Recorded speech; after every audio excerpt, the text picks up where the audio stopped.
All right, so this weekend, we went and watched one of the most highly anticipated movies of 2025, and that was Sinners.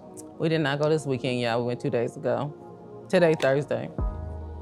They not supposed to know that on TV. But we went to go see Sinners. And what How did you gonna start off the podcast lying? Why you can't just say we went to go see Sinners? In the world, they don't know if it's Thursday or Friday. We want to bring y'all into our world. That's right. We went to go see it on a weekday, And past my bedtime. And guess what? It was sold out. It was. It was sold out. On a Tuesday night at 10:45. It was sold out. So what'd you think of the movie? It had some good points in there, like some key points, especially when you think about all the details that he put into it. You know, like the Asians back in Mississippi, back in the days, that was like the Asian and the black community, they used to be like this back in the days. The Asians in the Delta, yes, in that particular situation, but if we're also talking about the movie, like, let's just think about it. So let's go back to, you're saying that we were like this, right. And we did look after each other. And I think it was a great relationship. However, you know, during that time and how the Chinese got there was because, you know, slaves were free. The Chinese came down, they realized they can get the Chinese, they came and work in the fields. Right. But I want us to, and I'm very, very proud of Ryan for doing this, like think about the relationship then and think about it now. So as we were watching the movie, you know, unfortunately, I forget her name, but the Asian lady sent her husband to go get the car. Right. And unfortunately, y'all know what happened. Yeah, y'all know what happened or y'all don't know what happened. Man. So. But that's love. When I see that, that's like passionate. You love your man that much that you will risk it all. I didn't see that. I saw that literally her husband, we figured out that her husband basically got X, Y, and Z by the vampires. He got bitten, he became a vampire, but then she is the one that still went against the grain. She still went against the grain. They saying, hey, we can't let him in here. It's gonna ruin all of us, but she still open the door, come on in. And we telling her, bitch, sit down. Like, you can't come on in. That's still the shit that we going through today. Y'all still wanna go against the grain, but you want us to have your back. She went against the grain, still. That was the big message that a lot of people miss. Yeah. Still going against the grain. I think you probably see it like that because of the relationships you guys have in LA with the Asian community. The relationships, period. We're not just gonna talk about LA, you black, I'm black, they Asian. Right. So it is what it is. It's like you still go against the grain. And that was the biggest message. It was like people got killed because what? She still went against the grain. And he got killed because what? She went against the grain. Do not let them in here. What part of do not let them in here don't you understand? Okay. So now Annie dead. Well, that was kind of, yeah. I never looked at it like that. I gotta watch it again to really see that. But otherwise, besides that, what did you think about the movie? I like the movie. I think Ryan Coogler is a very, very passionate and profound storyteller. Right. I think he tells stories with a lot of deep meanings, and he pays attention to a lot of African and African-American culture. Right. So even the layers of the music. The music was incredible. I hope it wins an Oscar or something like that. I do too. What did you think about Brandon, Michael B. Jordan's doing two characters? I thought that was amazing. I did too. I enjoyed it. Yeah? I enjoyed the little bit of differences in their personalities. Right. From Smoke and Stack. I think I was a little more Smoke. You think you would smoke? Yeah. Word? Yeah, I'm a little. You would have guns blazing like that? Yeah. Really? Yeah, I ride for mine. Anybody around me, why you think they're around me? Because they know I ride for them. Listen, I learn something new every day. Yes. That be the vibe you be giving? Man, back in the days, I've been in some situations like Smoke. I didn't know it was like get the gat, though. Sometimes you gotta do what you gotta do. You do. Sometimes it be like that. Yes. I did like the subtle differences in personalities. Right. I did think that was amazing that he was able to play two characters and you could differentiate the two. Right. I like how the costume, Ruth Carter, she's did most of Michael B. Jordan movies, Wow. did a lot of Spike Lee movies. You really dug deep.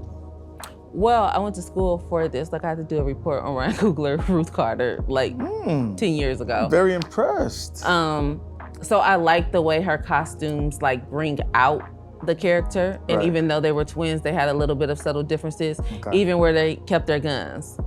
Like one twin kept it up here, one twin kept it on the tip. It's like the little things. One twin had gold teeth, one twin had the gold rim. So I did like that. I thought that he was very, very good in that, and I like the details that Ryan Coogler did to make them so different. Right. As well as how he also too incorporated the twins. So his mom has twin sisters. He was always able to tell them apart just by how one kept her face, about one's mannerism. So he's always been able to tell them apart. And one of them is his godmother. Wow. So it was a little bit That little was, little things that you. So that was never thought real of life that. for him. That's really dope. Mm-hmm. Sometimes I think when people write movies, they always bring something from the movie into real life. I agree. Me and my partner, we've been writing some movies, and I think we add a lot of those little elements as well.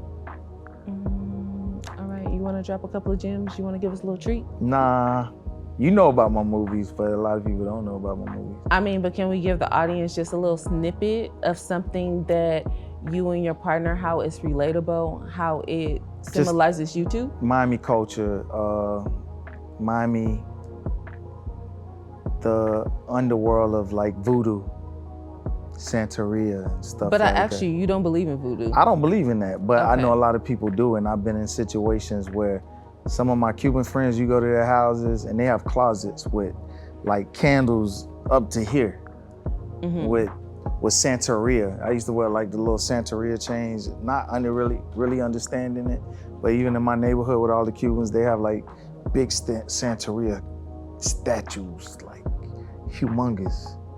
So this movie was somewhat kind of the movie that we're kind of doing. A lot of things I've seen in there, I was like, that's what I would have done in my movie. The eyes. It's a lot. Okay. So what do you think about voodoo and stuff like that? I believe in voodoo. I believe in hoodoo. I don't practice it.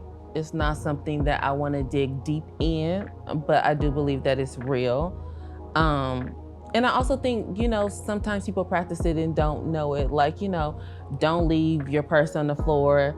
It may sweep your money away. People, that's where all that came from. Or don't ever gift a man shoes. He'll leave you with them same shoes that you like. There's a lot of people who practice those things, and that's where it came from.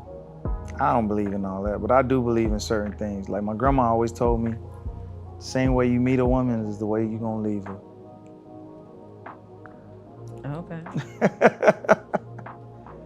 So I believe that. But what if you don't want to leave her? That's the difference. But if you leave her, you left her the same way you met her. Well, what made her say that though? I mean, just having that big mama and young man conversation when it comes to, his and hers. I mean, I've heard the same way you get them, it's the same way you go lose them. Yeah. Yeah, that's what I've heard. I've heard that. So you have to be very, very careful how you get him. But he also got to be very, very careful how he get got. So, because a lot of times people are not honest. Yeah, nah. So a person can be getting somebody and not know the full story. Because that person's not transparent and honest. You never know the full story. You think you know the full story, you still don't know the full story. Or sometimes you just get damaged goods and you gotta call it a thing. Yeah, that's true. You know? When you call it damaged goods, some people call it vintage. No, I believe vintage is amazing. Something that grows older and gets wiser and holds more value with time. No, vintage is it. I love a good vintage. Yes, that's what But I'm damaged talking goods is like you bought a bag of rice and it had a hole in it. Half your rice is gone and people done dug their hands in it. But no, Yeah. vintage is everything. Everybody should want a little vintage. about. I get it. Yeah. So back to the movie. You don't like horror movies, but what was it about this movie that you liked? I like storytelling.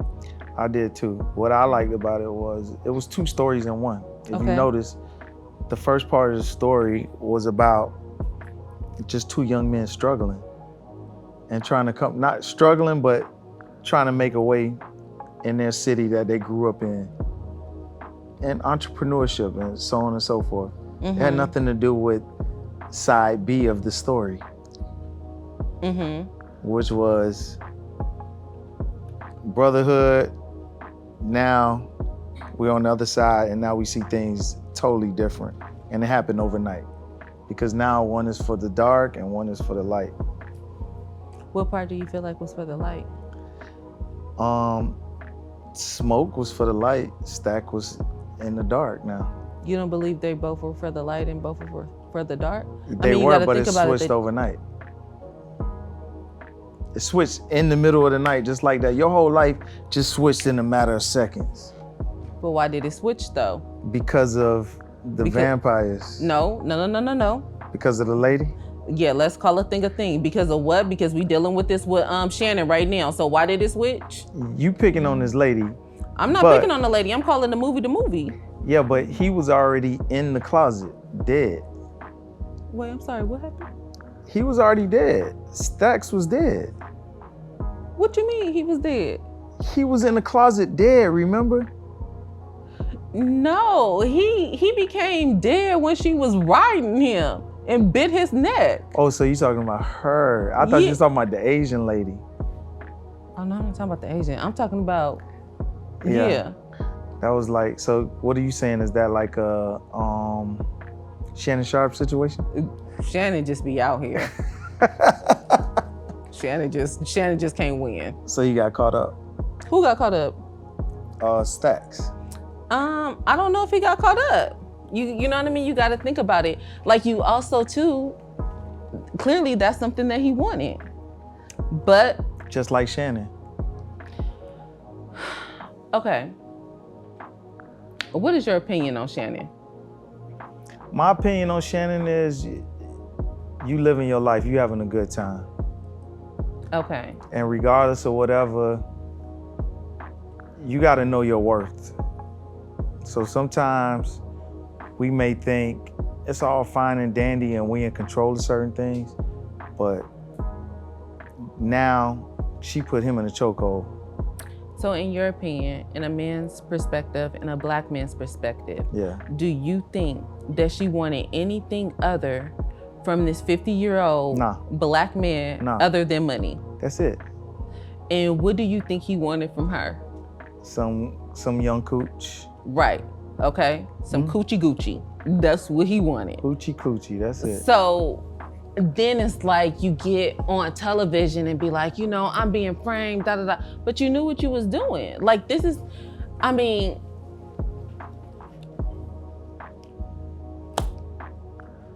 I guess I'm asking you, I really need to ask you, like, how do you penetrate to your brotherhood?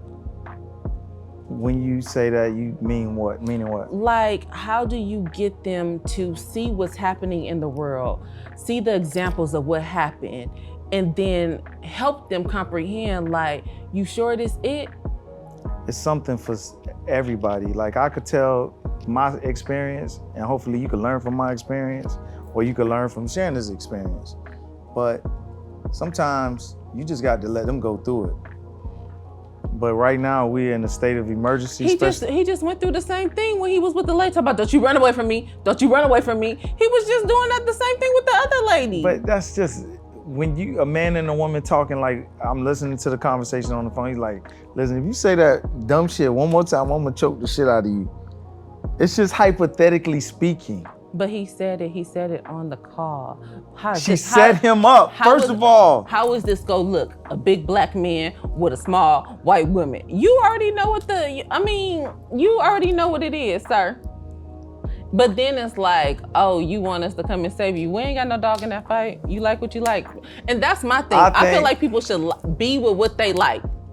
If you like petite, small women, be with a petite, small, white, black, whatever woman. Right. If you like strippers and hoes, be with a stripper and hoe. If you like BBLs, be with a girl who has a BBL. It's like everybody wants to have this image of like, she fits the category. She's cute. That ain't what you like. You like a hoe. Be with a hoe. I just think in life, you got good people, bad people. Why I gotta be a color or anything like this? If you get bit by a dog, are you gonna be like, I got bit by this black dog?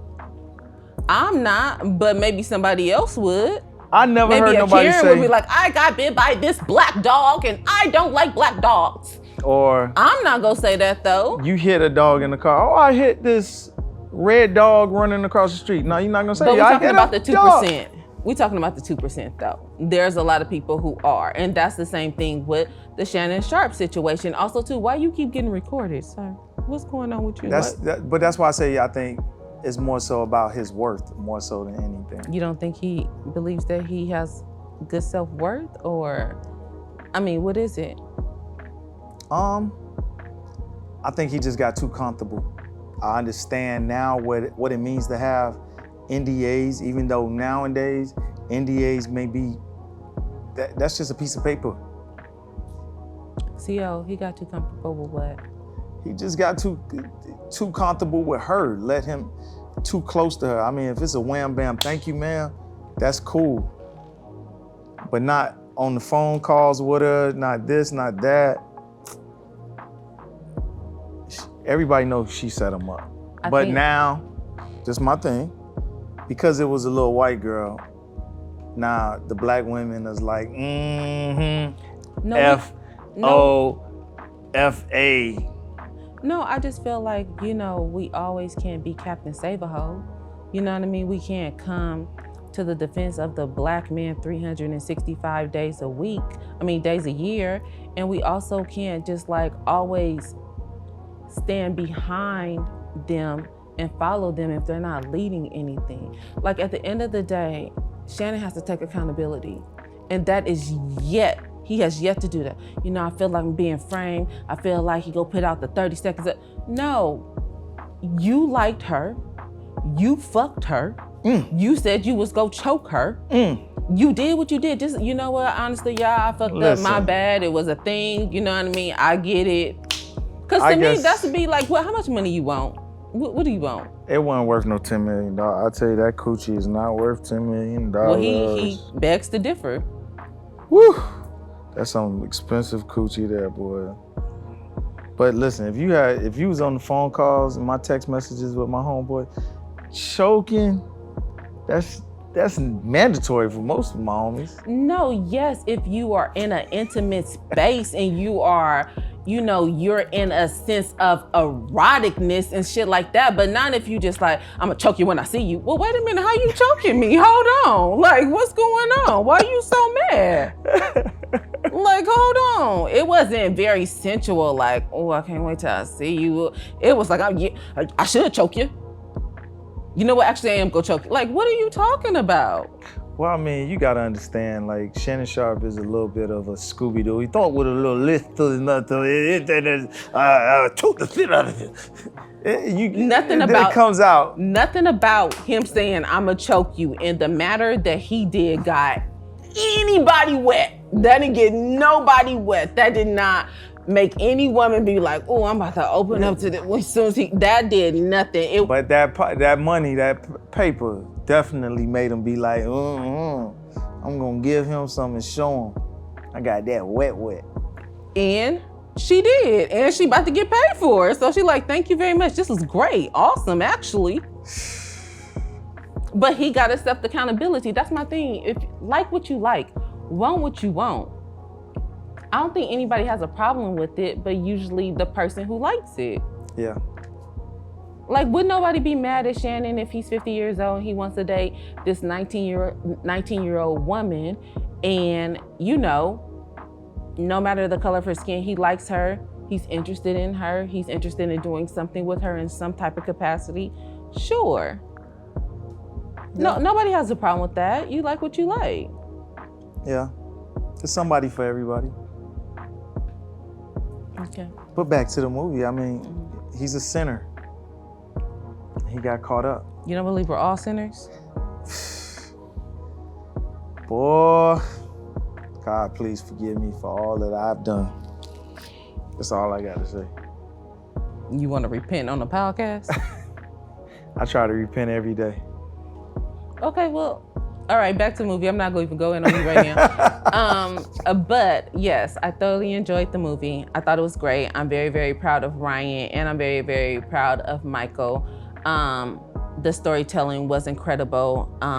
Just the history of African Americans, how we got here, the relationships that we had with different cultures, the voodoo, the hoodoo. I really got to look into that hoodoo. I never heard of hoodoo. Really?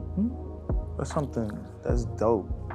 I liked it all. I liked how he even cast the movie.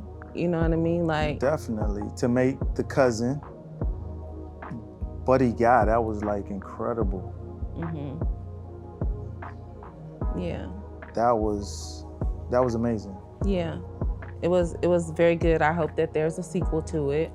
I would recommend everybody to go see it, and I'm very, very proud of the numbers that it did in the box office, as well as the agreement that he made with the studio, which is very unorthodox. What was the agreement? It reversed back to him after 25 years. Wow. Because he wants to protect Black stories. He gets money off top from the box office, not on the back end. Right, because most of the times, most film companies get it on the back end. Yeah, he get it off top. Right. I remember those two, and it reversed back to him after 25 years, That's so like it will stay music. his family. Yeah, that's dope. Yeah. So out of 5 stars, what did you give it? I would definitely give it like 4.8. Dang. I gave it a 3.8. Why did you give it a 3.8? It was just something, I mean, a little cliche to me at points, but I was really happy. I'm a big fan of Ryan Coogler, so. What was cliche though? The whole vampire thing. I think I went into the movie not really knowing it was gonna be about vampires. Okay. But that was cool. Even though I grew up on a lot of vampire movies, like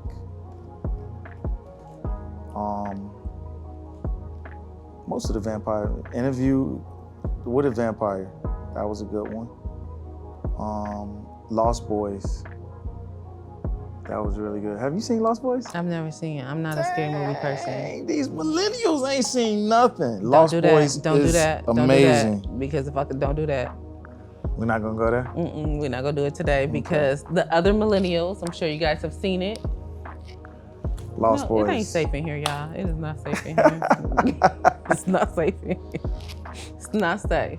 But I just seen many other vampire movies that was done so much better. But not to take anything away from that, but it wasn't really the storytelling wasn't really about vampires though. That's the difference. Right. It was about the culture in the Delta, the relationships with the Blacks, even too, like, the people were KKK people. They were coming for those brothers either way, and it just so happened that guy ran into the house. And again, the Indians, here we go, trying to save it. Hey, ma'am, if he's in there, I need you to let me know now. She like, no, he ain't in here. It's just the relationships play a big part of the relationships. Like, even the guy was like, you sure it was an Indian? You sure it wasn't a light-skinned nigga? Right. Like, huh? That was crazy. So I think the relationships, but good job, Brian. Yeah, I like him. I look forward to seeing his next movie or movies, but just like Jordan Peele, I'm really looking forward to seeing his next movie, him. Let me know how that is. You don't like Jordan Peele? I like Jordan Peele, but I'm really more of a Ryan Coogler. All right, well, you stick to Ryan Coogler. I like what Ryan stands for. But you know, Jordan Peele is just as deep. To you. Do you understand that every movie that he says that he has to have a black lead? Okay. The principal has to be black in all his movies from now on. Why from now on? Because if he's telling the story or he's making the movies, that's just important to him. Because there's not enough stories like that. Okay. Okay, well, fine.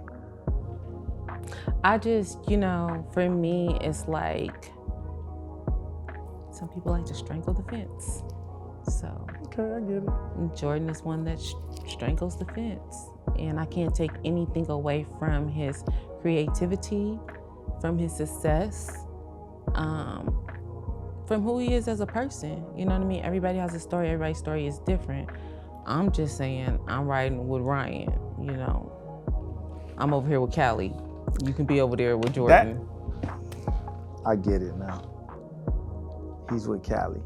We have unity. I love that. I love that for y'all. And I'm wishing it for y'all.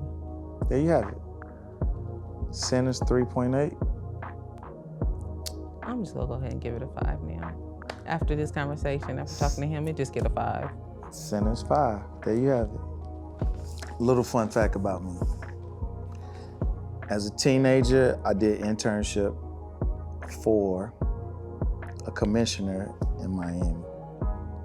His name was Arthur Till. He has some wild stories about him. Everything about Miami is always something crazy. Mm-hmm. But that's not really the side that I had seen from him. I thought he was a really good guy. He put me into politics. And that's the first time I ever rode on a private jet was with him and Jesse Jackson. Okay. How cool is that? Very cool. Yeah. So from that, I've always been into politics. Well, it started before that. When I was like 10, 9 years old, my mom, her best friend, was a commissioner also in Dade County. So we would always go to her campaigns and help her campaign and do everything. Her name was Barbara Carey. She was one of the biggest commissioners in Dade County. So I was always intrigued with politics. I was always intrigued with music because my mom played the piano for the church for years. And she was also into politics. I think that is the best thing ever. I love, love, love, love when people can play the piano. So when you said you didn't know how to play the piano, I was like, that's the dopest thing to me, but go ahead. Yeah, from that, those are two big inspirations to me in my life. Those are things that I really looked up to. But now I'm coming to a crossroad with politics. And I like to bounce things off of you, and I just want to ask you, do you think right now, the state of America, the politics, do you think the politics really do anything for the Black community? Before I answer that, I need a little bit of backstory. So why are you at a crossroads with politics right now? Well, because it was a time, I think, when Barack came in, it was like, let the freedom ring, and we're gonna be in the politics, and we're gonna make a change this, change that. But now, it was a time when they wanted the Black vote, and I was always a part of that. I stood in lines for like hours just to vote.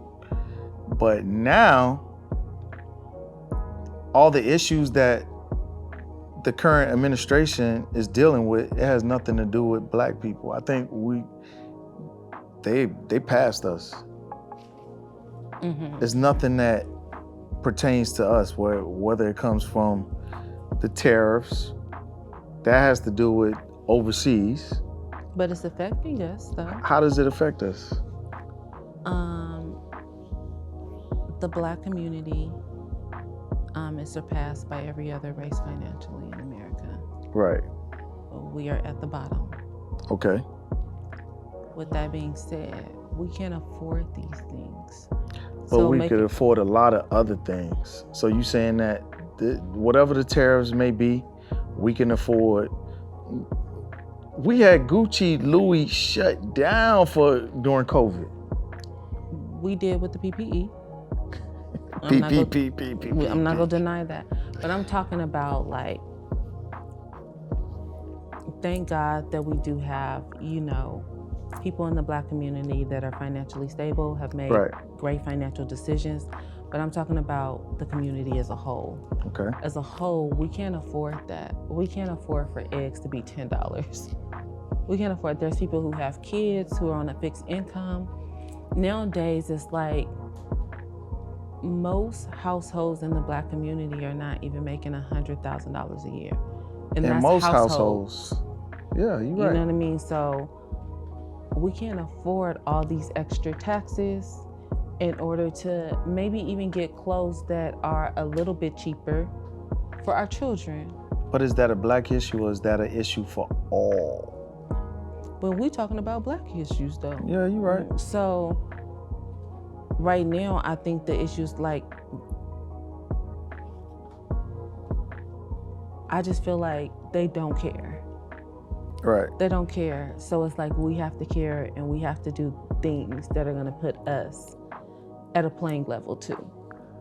And I think go ahead. Supporting Black businesses. Supporting Black businesses, 1,000%.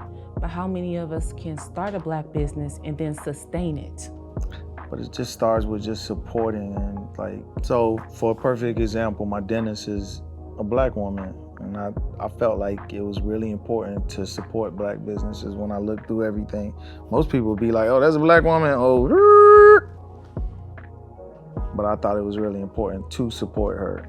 And she stood up, like, she gave me a smile out of this world. I'm rooting for everybody Black all the time. Every time. Every day. And I think that is amazing that you found someone who was Black. However, that's not what most people are even trying to do anymore. Like, most people are not, or the people younger than me are not, when they're thinking about careers, they're not thinking about being a dentist. Right. They're not thinking about being an engineer. Mm-hmm. They're not thinking about being an electrician. No. Everybody want to be a rapper, or an entrepreneur, player. Play basketball, play football, or be a D-boy. I think the time is now. My era growing up, like in the 80s, the dope boy was the entrepreneur that everybody looked up to. So when those dope boys started businesses, they ran it like they were running a drug hole. And a lot of people learned a lot of those bad habits. Like the 10 crack commandments, that's how most of the people in my era, they grew up running businesses like that. Which may be true. I just think we need to do better as a people. Definitely. In politics and out of politics. I mean, I think that we need to, again, try to place different ideas into our children's head. Like, we're not gonna have no plumbers. Our house gonna be backed up with shit because everybody wanna be a damn rapper. We ain't gonna have no lights. Don't nobody wanna be an electrician. Kids be around here talking about work is for suckers. I'm like, what? But that's what I'm saying, like, past the politics within itself is like a rich white man's sport. So it's past us. The things that you're talking about. But it don't have to be. It don't have to be. It's about, this is the thing, a lot of people have kids, but a lot of people don't raise kids, and a lot of people don't parent kids. Right. So if you are constantly talking to your children, if I'm constantly talking to my daughter about X, Y, and Z, or I'm constantly talking to my son about X, Y, and Z, and holding them both accountable, right, then I'm doing my part. And I feel like if most people do their part and not just let kids just be kids and actually raise them and parent them, everybody needs to be parent. You know, there's a lot of wisdom that comes with older people. There's a lot of seasoning that comes with older people that needs to be passed down from generation to generation to generation that helps us get better, that helps us create Black Wall Streets and, you know what I mean, have those type of things again. But there's something now going on to where people aren't listening. But I feel like it starts in the household. So if you have different things that start in the household, then we can make a difference in politics. But we can't make a difference in politics if, you know what I mean, we got people doing things that are just not good for the community. I'll just say that, just Definitely. not good. But do you think like even like 10 issues that the current administration is dealing with, one of them is getting rid of transgenders in the military. What does that have to do with the price of eggs? It has nothing to do with the price of eggs, but also too, we got bigger fish to fry rather than this is what I'm saying. Somebody being a transgender. If they want to identify and be a transgender, I just like we be in the wrong business. That's what I'm saying. I think everything in politics right now has nothing to do with us. And do you think that it's important for us to get into politics? I think it's important for us to get into politics, but we also have to understand politics. And a lot of us don't. We just be getting into stuff and don't know what's going on. Right. So I think that we need to understand it, but I also think that like gay people, trans people, different people with disabilities, like just let everybody do them. If it is not affecting you in your day-to-day life, allow people to do them. If you have people that are willing to fight for this country, and right now we damn near got beef with everybody. We taking everybody. Please come on in. Come on in. Like we just be worried about the wrong thing. But also too, we're not in, my opinion, I don't believe that we are in anything other than a dictatorship. Right. But that's all the issues that we're dealing with, it has nothing to do. They look past us. They've been looking past us. But now we're really looked past upon. Every issue. We were seen. Right. For a particular time. And now. With a particular president. And that was it felt good. Yeah. Black people felt good. Black people looked good. Yes. You know what I mean? We got dressed, we went out. But also too, we gotta stand on things. Like, you know, you gotta think about even the backlash some of the rappers got for performing for Trump at different inaugurations. Like, right. You know what I mean? Like the backlash of it. I just feel like we gotta stand together a little bit more. Yeah, and right. Everything is not surrounded by money. I don't feel like we have ever really been an agenda besides to keep us down and keep us at a certain level. But I think we so down now that we don't even matter anymore. But how do we get up? I think we just deal with our own issues. Like we need to work together and build up our foundations, not worry about what else is going on. African Americans are really truly the true Americans. They were the ones that were bred here. They were made here. We don't have a language, we don't have anything. You can't tell where they come from, only from ancestry. So we are that, but we just need to stand together and stick together. There's a lot of people. And why do you think that hasn't happened thus far? Just no leadership. Who are our leaders now? Back in the days, we had a Martin, Huey, Malcolm, all these different leaders like that, but now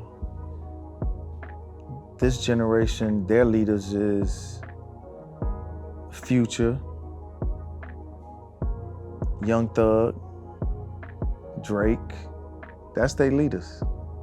But it all comes back to, and that can be their leaders, but that all comes back to what you are allowing in your household and how you are parenting your kids and what you are teaching your kids. Because if you're doing what you're supposed to do and you are wanting the world to change and you are wanting your legacy to make a difference, then it's not gonna be Future or Drake.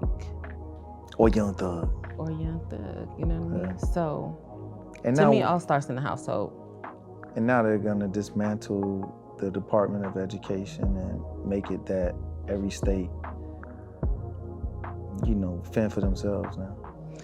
Well, yeah, like when I first started coming here, like y'all got rid of Black studies in like the school. Like coming down here was like a culture shock for me. I know, I saw that. Even when I was in Coachella, I was like, what is this? it's a whole different culture over there. Yeah, in like California. this is very, this is not it for me. That's not something, we trying to, I'm just not of that narrative, I'll say that. I get it. So I also think too that like each state has allowed a lot of things to happen. Like just sit back and relax.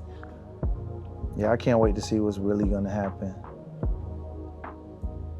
But with the politics, I think I'm done with politics.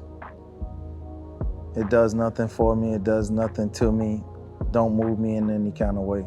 But it has to do something for you if you want to see the next generation excel. You can't just stop and make it a personal problem. Like it does nothing for you. You have to think about the people under you and who it's going to affect and how they have to be educated and how they have to learn. Like otherwise we are doomed and we're not going nowhere.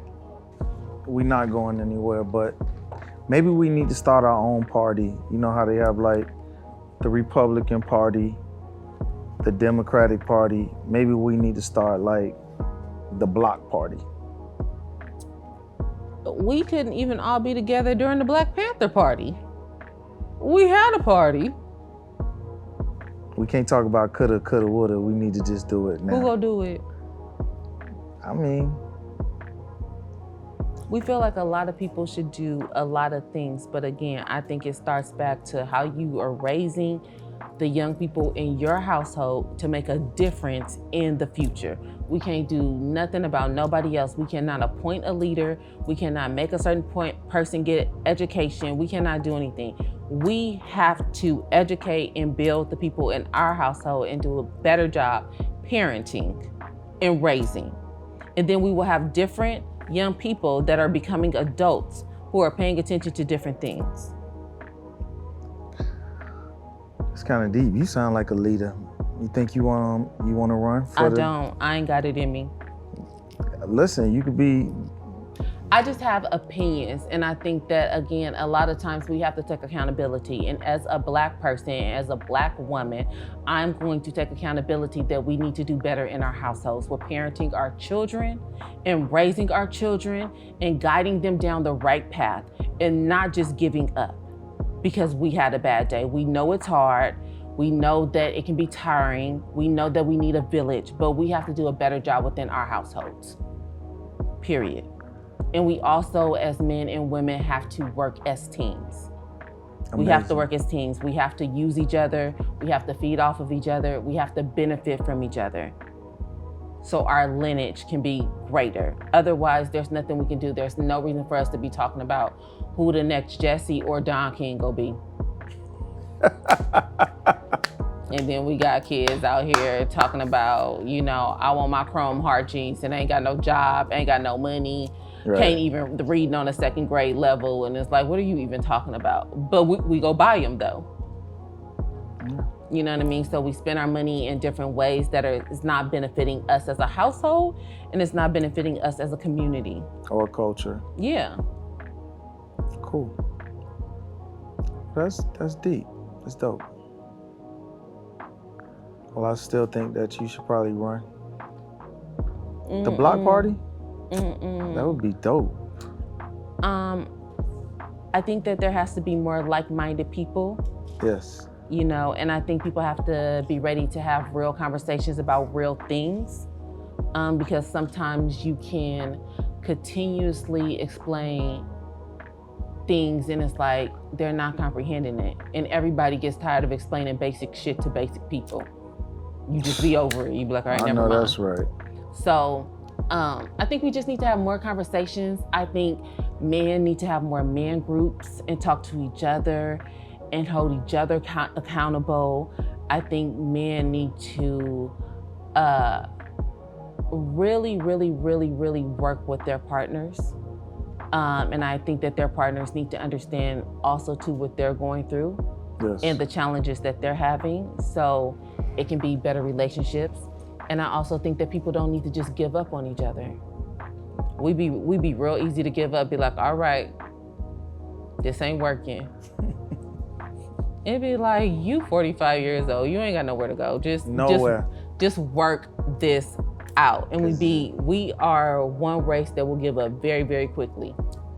Very quickly. And that's if she gained weight, or if she losing her edges, or whatever it may be. Wait, hold on now. If she losing them edges now, that might be And that's the problem. That's the deal breaker. But anybody else is like, no, I'm gonna get her a nice wig. Different cultures just be sticking by their women, and it's not also too based on appearance. Right. They think about the woman who's going to raise their kids. Always. Like, what is her mental? What is her spirit? And we be on a whole different level. So that's why I said we have to start in the household. We got to start in the household. We got to. We're not doing a good job in here. Amen. We're not. Well, if you guys have any questions out there, hit me up on Captain CO9. You got any questions for Precious Tuesday, hit her up on Precious Tuesday. Not any other day, but Precious Tuesday. And thank you for checking out His and Hers. Until next time.